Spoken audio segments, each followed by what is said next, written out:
रवि और प्रेरणा की छोटी सी प्यारी सी गृहस्थी थी। शादी को 6 साल हो गए थे।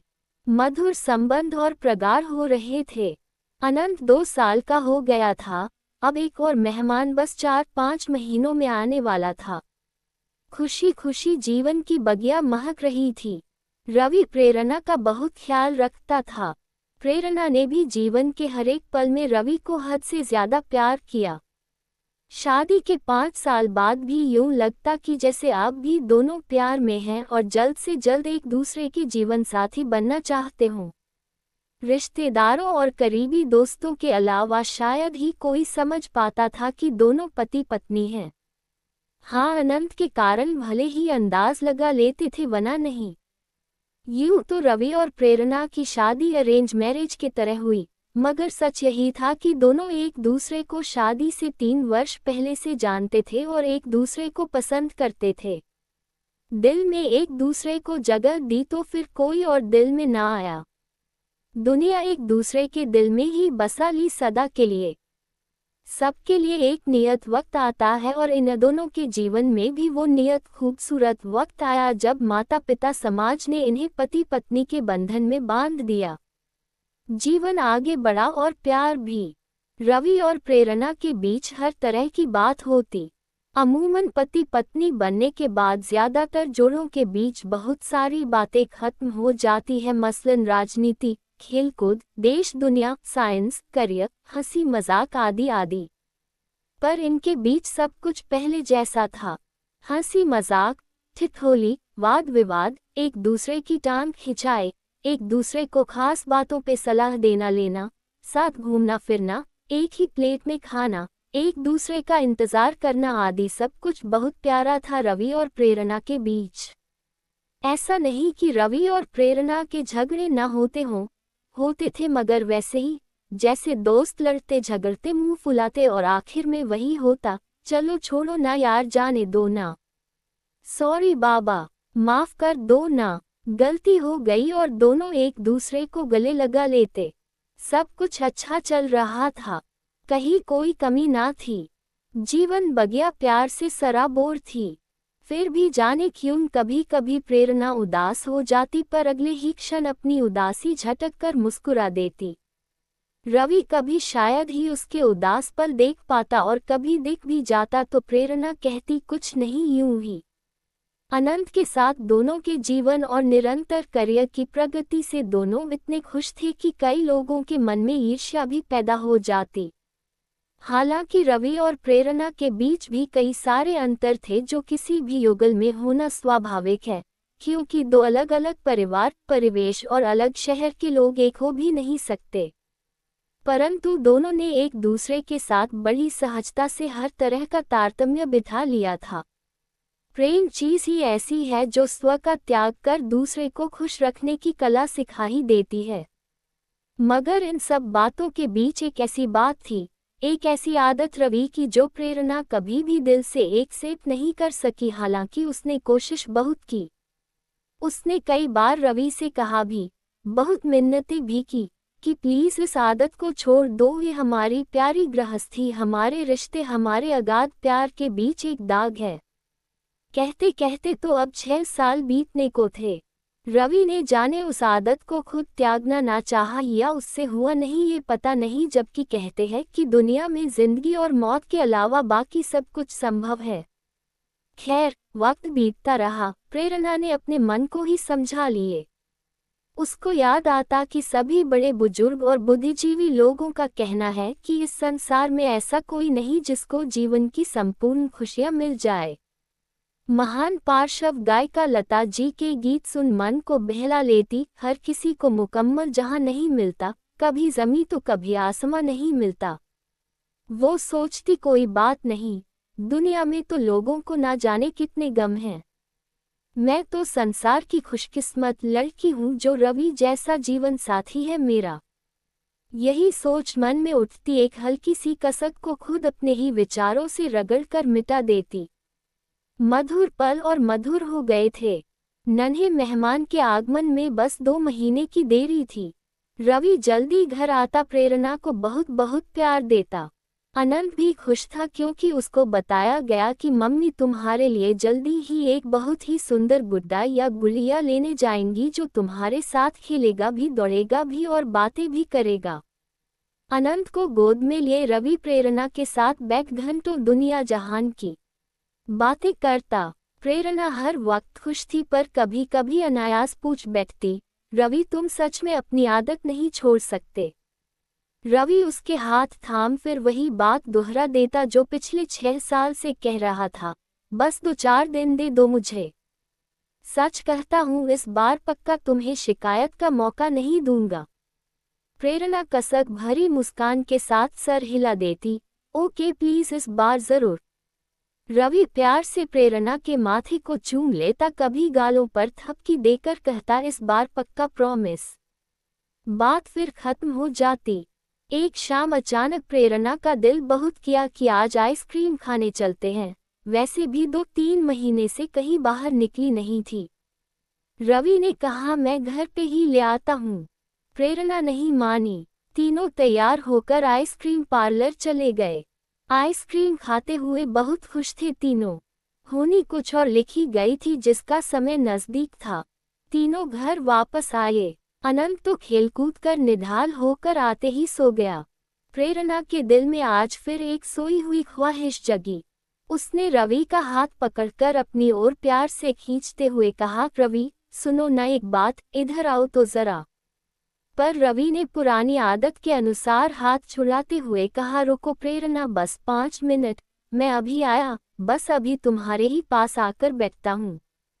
कहकर रवि बालकनी में चला गया और सिगरेट पीने लगा।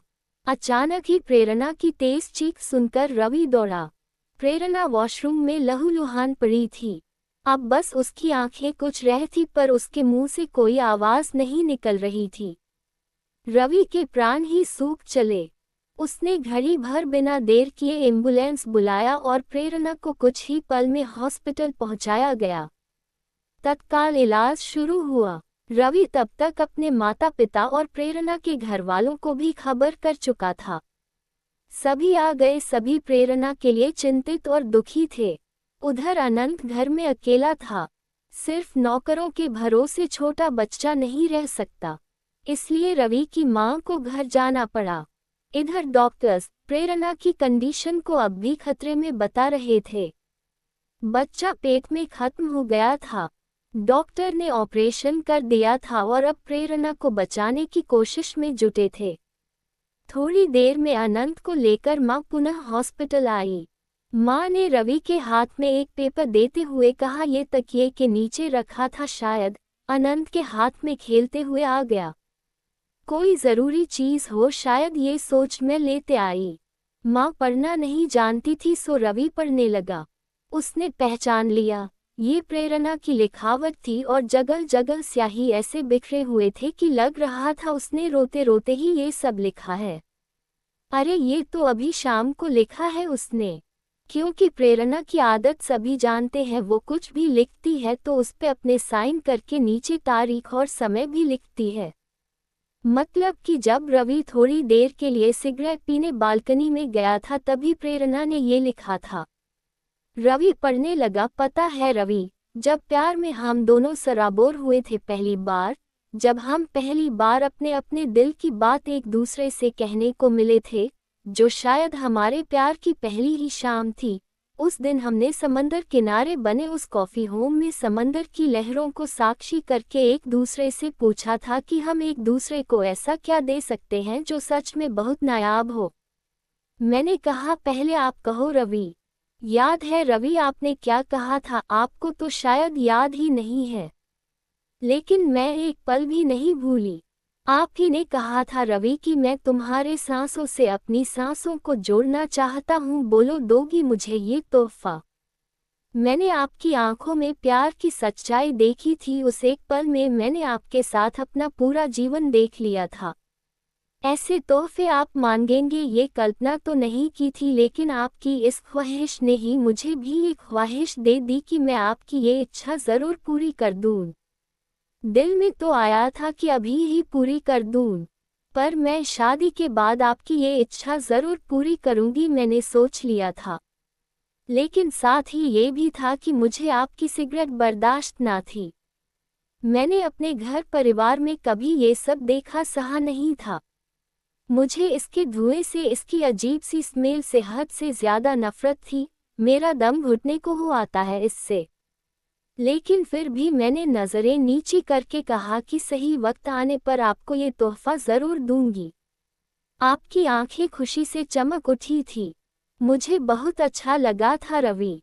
फिर आपने मुझसे पूछा कि तुम्हें मुझसे क्या चाहिए, याद है? रवि, मैंने एक ही चीज मांगी थी। रवि, आप ये सिगरेट पीना छोड़ दो, इसके अलावा मुझे सारी जिंदगी कुछ और नहीं चाहिए। आपने कहा बस एक सप्ताह बाद तुम मुझे सिगरेट पीते नहीं देखोगी। मैं कितनी खुश हुई थी आप इसका अंदाजा नहीं लगा सकते। लेकिन आपने पलटकर ये नहीं पूछा कि मुझे यही तोहफा नायाब क्यों लगा। मैंने बताया भी नहीं। जानते हो रवि, क्यों यही मांगा था मैंने? ताकि मैं आपकी ख्वाहिश पूरी कर सकूं। हाँ रवि, आपकी सांसों से अपनी सांसों को जोड़ने की ख्वाहिश मेरे मन में भी जग चुकी थी। पर आपकी सिगरेट ने मुझे ये कभी करने ना दिया। मुझे आपसे बहुत प्यार मिला है रवि, बहुत सम्मान मिला है। सच है कि आपको जीवन साथी पाकर मैं इस जहान में खुद को सबसे ज्यादा खुश नसीब पाती हूँ।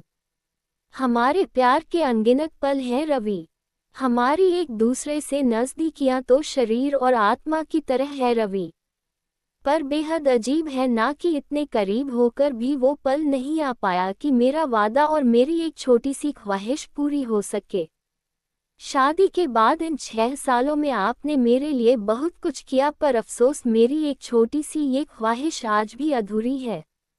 कितनी बार मैंने चाहा, मगर हर बार जब भी आपकी सांसों के हमकदम बनना चाहा, हर बार वही सिगरेट की अजीब सी गंध ने मुझे मुंह फेर लेने पे मजबूर किया।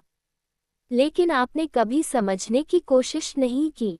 क्या कोई यकीन कर सकता है रवि कि पति पत्नी होकर, एक बच्चे के माता पिता होकर भी हम एक दूसरे के होठों के स्पर्श को नहीं जानते? लोग हंसेंगे कि ये क्या बकवास है। भला ये 6 साल के दाम्पत्य जीवन में ऐसा पल ना आया हो? मैं कैसे कहूँ कि ये हमारे अटूट बंधन, गहरे प्रेम के बीच ये एक दाग की तरह है, मगर सच है। आप नहीं समझोगे रवि, लेकिन मैं अब समझ गई हूँ। आप मुझे भी शायद छोड़ सकते हो, लेकिन सिगरेट को नहीं, कभी नहीं। मैं फिर आज इसलिए लिख रही हूँ रवि, क्योंकि आज हद से ज्यादा दिल मचल गया था और लगा था कि आपने आज तो बहुत देर से सिगरेट नहीं पी है। शायद आज एक बार ही सही मेरी ख्वाहिश पूरी हो जाएगी। लेकिन आज भी आप हाथ छुड़ाकर सिगरेट उठाकर चल दिए। मैं रोना चाहती हूँ चीख कर, पर नहीं रो सकती। शायद हमारे अगाध प्रेम में ये शोभनीय नहीं होगा। मैं बांटना चाहती हूँ अपना ये दर्द, मगर क्या ये किसी से कहना उचित लगेगा? बेहद अपमानित महसूस करने लगी हूँ आपकी सिगरेट के सामने अपने आप को। कोई तरीका नहीं है मेरे पास अपने इस अधूरी ख्वाहिश का दर्द बांटने के लिए, सिवाय इसके कि पन्ने पे उतार कर दिल हल्का कर लूं। जबकि जानती हूँ पहले की ही तरह कुछ देर बाद इसको भी फाड़ कर फेंक दूंगी, पर कोई बात नहीं, दिल तो हल्का हो जाता है। I love you Ravi, love you always. पढ़ते पढ़ते रवि बेहिसाब आंसुओं में डूब गया। उसे आज एहसास हुआ उसके सिगरेट के लत के कारण क्या से क्या हो गया। उसके मन में सारे घटनाक्रम प्रत्यक्ष हो उठे। रवि के सिगरेट लेकर चले जाने के कारण प्रेरणा को आज बहुत ज्यादा बुरा लगा। उसके आंखों से आंसू छलक आए। उसने पेपर पेन उठाया और अपने मन की सारी बात उस कागज पे उड़ेल कर अपने मन को हल्का कर लिया। जब तक रवि सिगरेट खत्म करके कमरे में वापस आने वाला था, प्रेरणा का चेहरा आंसुओं से भीग गया था। वो उठकर मुंह हाथ धोने चली गई। जब वो वॉशरूम से वापस आने लगी, ना जाने कैसे उसका पैर फिसल गया। ये उसकी संतप्त मन की दशा थी, या महज प्रेगनेंसी के कारण उसको चक्कर आया होगा, या कि उसकी जीवन की इतनी ही अवधि तय थी, ये तो परमात्मा को ही पता था, या फिर खुद प्रेरणा को ही। रवि पागलों की तरह डॉक्टर से कह रहा था, मेरी प्रेरणा को बचा लो, मेरा सब कुछ ले लो, मेरी जान भी उसको दे दो, मगर बचा दो उसको। लेकिन ये नहीं हो सका। 8 घंटे के अथक प्रयास के बाद डॉक्टर ने आकर कहा, हमने बहुत कोशिश की लेकिन हम हार गए। प्रेरणा के पास अब ज्यादा समय नहीं, उससे मिलने आप लोग। रवि बदहवाश प्रेरणा के पास पहुंचा। प्रेरणा की आंखें शून्यता से भरी थी। रवि ने उसका हाथ थामा और पागलों की तरह कहने लगा, प्रेरणा मुझे छोड़कर मत जाओ, मत जाओ प्रेरणा, मैं तुम्हारी हर बात मान लूंगा आज से, अभी से। अब नहीं टालूंगा, एक सेकंड भी नहीं। बस मत जाओ, मत जाओ मुझे छोड़कर। प्रेरणा की आंखें रवि के चेहरे पे टिक गई। वो बहुत मुश्किल से जरा सा मुस्कुराए और अपने होठों पे एक मासूम सी ख्वाहिश सजाए हमेशा के लिए खामोश हो गई। कहानी पढ़ने के लिए हमें सब्सक्राइब करें। Kanpur story dairy. Thanks for watching.